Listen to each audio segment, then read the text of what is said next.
pinagmamalaki nating punong lungsod ng Maynila, Honorable Mayor Francisco Isko Moreno M. Dumagoso, ang minamahal po nating Vice Alcalde, Vice Mayor Angela Ley Chi Atienza, kagalang-galang na kinatawan mula sa ikalimang distrito, Congressman Irwin Cheng,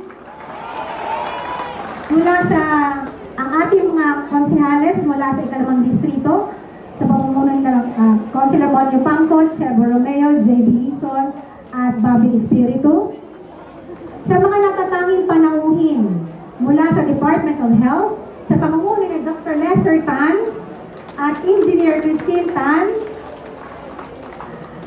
mga taga-PhilHealth, sa pamumuno ni Sir Walter Bacaresa, mga department heads, Barangay Chairman Diana Espinosa, at mga barangay chairman sa kalapit na distrito, fellow doctors, friends, isang mapagpalang umaga po sa ating lahat. Alam niyo po kaninang umaga, napakalakas ng ulan. Bumaha pa. Akala ko hindi na matutuloy. Pero God is good all the time. Kaya pagkatapos ng unos, sumibol ang init ng araw. Kaya tayo narito pong lahat. Magandang umaga po sa ating lahat. Ang araw na ito ay isang napakasaya at isang makasaysayang araw sa atin dito sa Baseco. Sapagkat sa araw na to, matutunghayan natin ang pagbubukas ng outpatient department ng Baseco Hospital o President Person Aquino General Hospital. Alam ko naman po na matagal niyo nang hinihintay. Dahil po, ang ospital na ito ay nag-groundbreaking noong October 18, 2021. At sa loob lamang ng isang taon, tumayo ang ospital. Dahil nga lamang, nung bumaba po si Mayor, natulog po ng 3 taon ang ospital natin. Natulog. Pero ngayon, napakabuti ng Panginoon dahil after 3 years of dormancy, si Yorme pa rin po ang magbubukas ito 65 days after siya umupo noong July 1. Napakapalad natin sa katauhan ng ating Yorme na napakasipag. Kami po hindi makaabot sa kanyang kasipagan. Hindi po ata siya natutulog. At palagi po niya sinasabi sa lahat ng directional meeting namin, pinupukpok, Baseco, dapat buksan. At hindi ito magaganap kundi sa tulong ng lahat ng department heads ng City Hall, sa pangunguna ng City Engineer Arman Andres, nila MDRRMO Director Arnel Angeles, na siya pong nagrarasyon ng tubig sa amin araw-araw. At lahat po ng mga iba pang department heads. Siyempre, nandiyan po ang mga konsehal na walang sawang sumusuporta sa kapangangailangan para matuloy na po ang pagbubukas nito. Salamat din po sa anim na hospital directors, sa pangunguna siyempre ng ating masipag na OIC ng Manila Health Department, Dr. Grace Padilla. At mga kasamahan ko pong direktor, sa pangunguna po ni Dr. Janet Tan, Dr. Ted Martin, Dr. Eric Sison, Dr. Lucky, and Dr. Edwin Perez. Sila po ang tutulong para magkaroon po tayo palagi ng doktor dito po sa ating ospital. At hindi lang basta doktor, mga espesyalista. Alam niyo mga Kabaseco, asahan po ninyo ang magiliw na pag-istima ng mga doktor at nurses sa ospital na ito. Sapagkat, kaabilin-bilin na ni Mayor maglingkod ng may ngiti sa labi at walang masungit na kawani sa Baseco Hospital.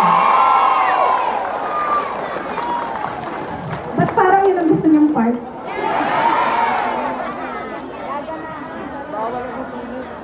Alam niyo po, yung ospital na nakikita niyo, napakaganda. Parang private hospital. Pagpasok ninyo, malamig fully air condition, makabago ang mga gamit. Ang oxygen hindi tinutulak. Ang oxygen nasa wall. Kinukuha lang. Diba? At meron po tayong pharmacy na punong-puno ng gamot para sa akin. Pag nag-reset ang doktor ng antibiotic, 7 days ang ibibigay sa inyo. Hindi apat na piraso, 7 days. Totoo yun. Pag binigyan ng maintenance, ngayon, 15 days muna kalahating buwan. Pero pagdating ng araw, isang buwan. Buwan kayo pupunta dito para kumuha na yung maintenance medication. Alam niyo po, may silang po ito.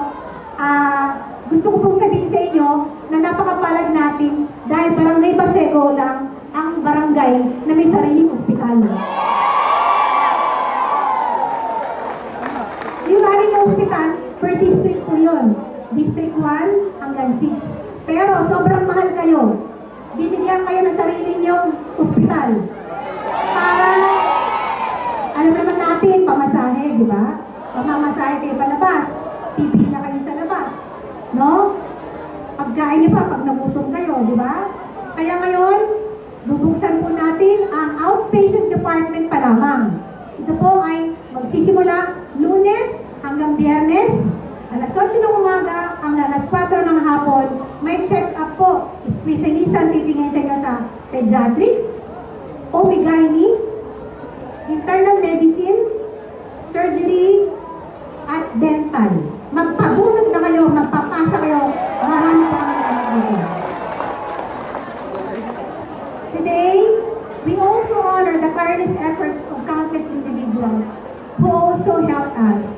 Ang mga ating city administrators, Atty. Wardy Quintos, Chief of Staff Cesar Chavez, si Secretary to the Mayor Letnet Sarkal, walang sawa po sila na tumutulong sa amin, kahit nakukulta na po sa amin dahil sa aming pangangailangan, dahil gusto pong mabuksan ang OPD. At hindi lang po pangangailangan medikal ang ibinahatid sa inyo ng ating mayor. Alam niyo po ba, nakipagtulungan po ang ospital sa pamumuno ni Mayor sa PhilHealth para po pumasok sa inyong iskinita, sa inyong street, katuwid kayo sa inyong bahay para lamang kayo ay ma-enroll sa PhilHealth. Tama po ba? Napakarami pong barangay health workers at barangay nutritionist ang pumapasok po sa inyong iskinita at bahay-bahay para hindi na kayo lalabas pa ng Baseco. Sila ang pupunta sa inyo para po kayo po ay ma-enroll. At masaya ko pong ipinabalita sa inyo, 2,200 ID ng PhilHealth na po ang ipinamimigay namin na natapos namin. Pwede na pong kunin mamaya o next week. May listahan naman po tayo niyan. Kaya, yung mga pagpaprofile po nito, malalaman po namin sa ospital kung ano po ang pangangailangan ng mga taga-Baseco. Sa mga kaibigan naman natin sa private sector, sa pangunguna ng mga Rotarians from District 3010, thank you for being part of this historic moment. This hospital is a symbol of resilience and progress, built to ensure that quality care is no longer a privilege, but a right, fundamental right. Together, we will rewrite history and story of this community. As we open our doors today, let it signify a beginning of a new chapter where no child, no senior, or neighbor must journey far for health care. Friends, pasalamatan natin talaga si Yorme dahil siya po nagbukas nito. Kaya, mga kaibigan, welcome to Baseco, President Corazon Aquino General Hospital, ang pinagmamalaki natin. Maraming salamat po sa inyo.